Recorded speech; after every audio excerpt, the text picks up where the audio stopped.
Hello दोस्तों, आप लोगों का फिर से एक बार स्वागत है वाईफाई क्लासरूम CGPSC में।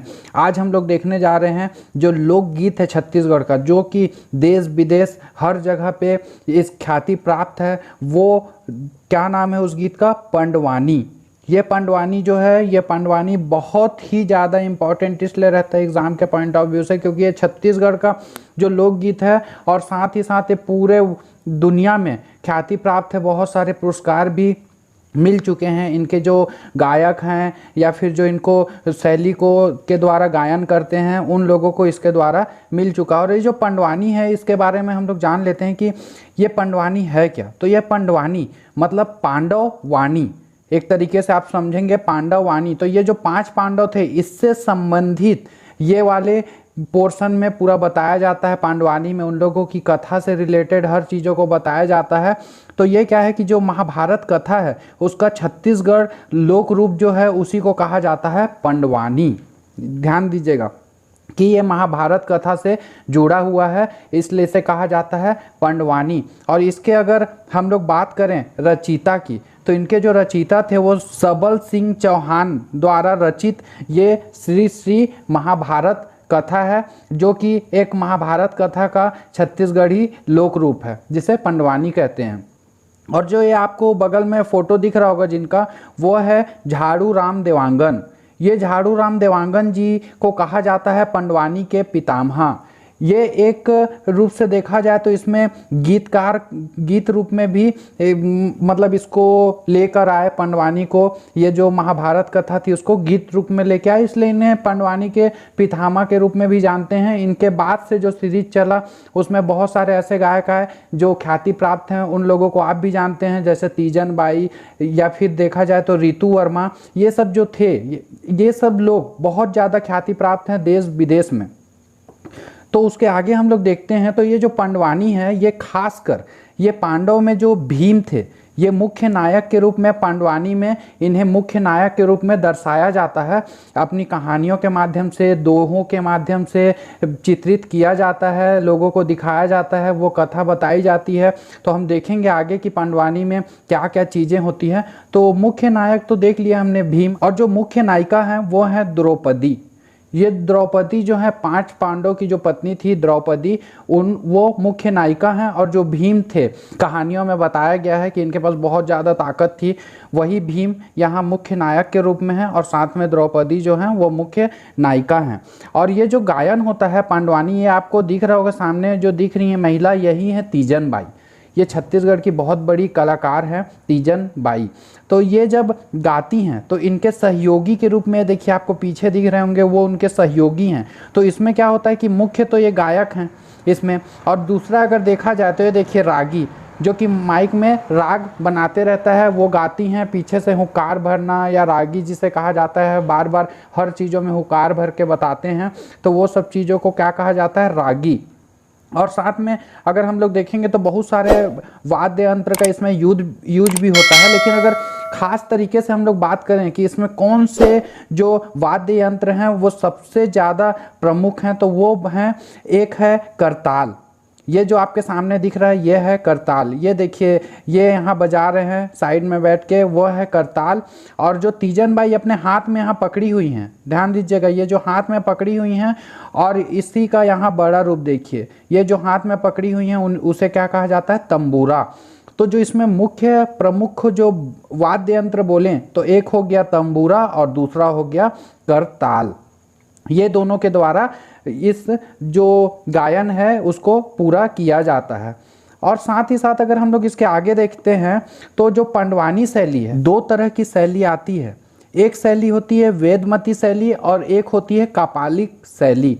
ये 2 तरह की शैली होती है। और इसमें अगर डिफरेंस की बात करें कि डिफरेंस क्या है, तो जो वेदमती शैली होती है, इसमें क्या किया जाता है? केवल गायन कार्य किया जाता है, इसे बैठकर किया जाता है, एक जगह पे बैठकर किया जाता है। साथ में इसमें भी रागी होते हैं, और जितने भी वाद्य संगत करने वाले लोग हैं वो सब लोग इसमें भी होते हैं। और कपालिक में डिफरेंस क्या है?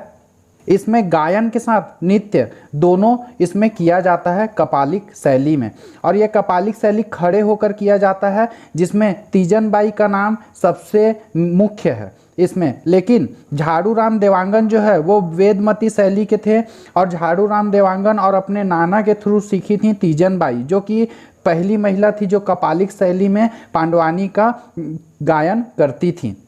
उसके बाद हम लोग वेदमती शैली में देखेंगे तो रेवाराम साहू जी हैं, पूनाराम निषाद जी हैं, रितु वर्मा हैं, ये सब लोग हैं वो वेदमती शैली के हैं। और कपालिक शैली में तीजन बाई, शांति बाई और उषा बाई, ये तीनों आते हैं मुख्य रूप से कपालिक शैली के अंतर्गत। इसके बाद हम लोग देख लेते हैं कि तीजन बाई।